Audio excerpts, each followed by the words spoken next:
Franciscan Missions to the Maya.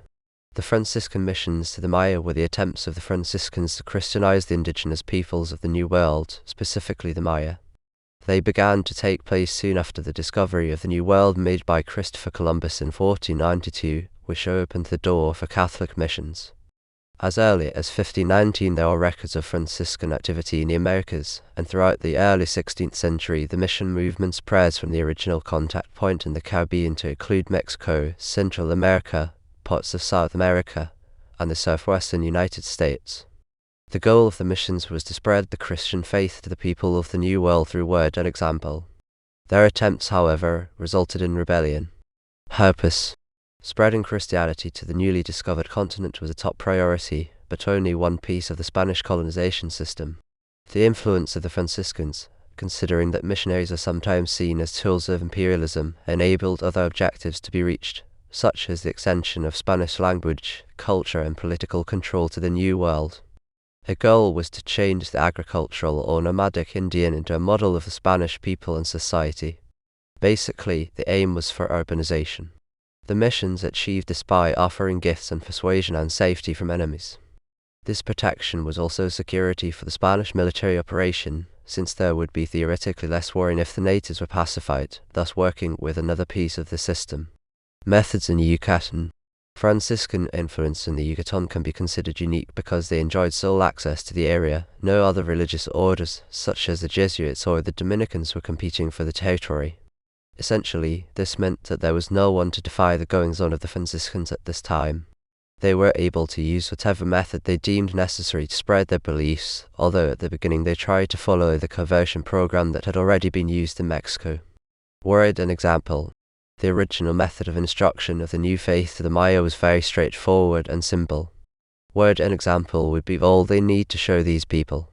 An example of how the Franciscans carried out this belief can be seen by the actions of Fray Martin de Valencia, one of the 12 apostles of Mexico. Upon arrival to his province, he kneeled before a group of assembled natives and began to speak publicly of his own sins, and commenced to whip himself in front of all. Thus the ideal method of teaching was to avoid direct exercise of power. Education of youth. Another means of conversion was the education of the Mayan youth.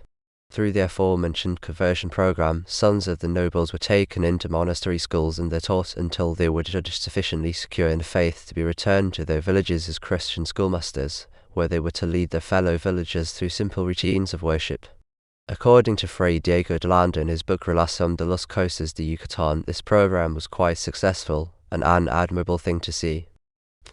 Physical punishment. The early success through peaceful teaching and quiet example of the Franciscan missionaries, however, was short-lived. Within the first few years it became apparent that verbal teaching would not be enough, as the Mayans remained overall unmoved of the lessons of Christianity.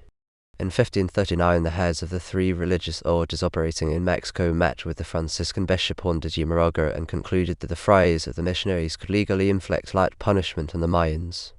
These moderate disciplines, however, soon turned into cases of brutality. Certain Catholic officials spoke out against these crimes.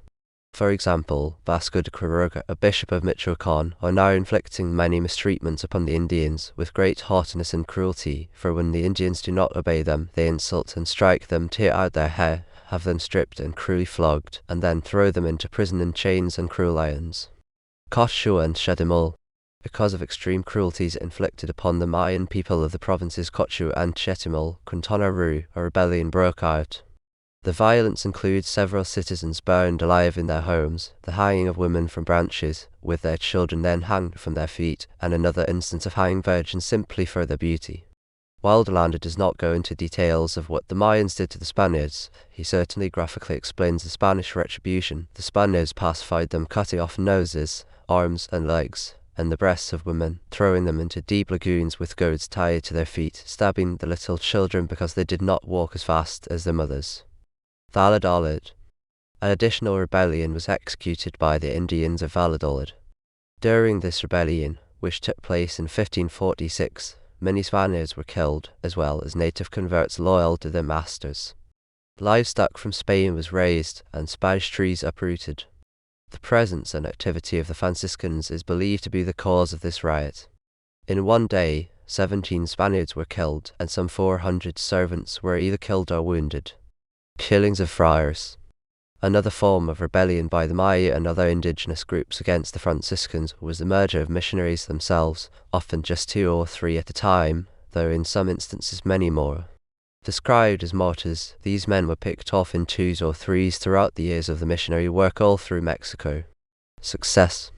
As with most, if not all, other indigenous groups that came in contact with the Spanish conquest in the 16th century, the conquests made by Spain were successful in terms of global achievement, a religious power from a small country in Europe that governed and maintained control of a vast area of land for several centuries.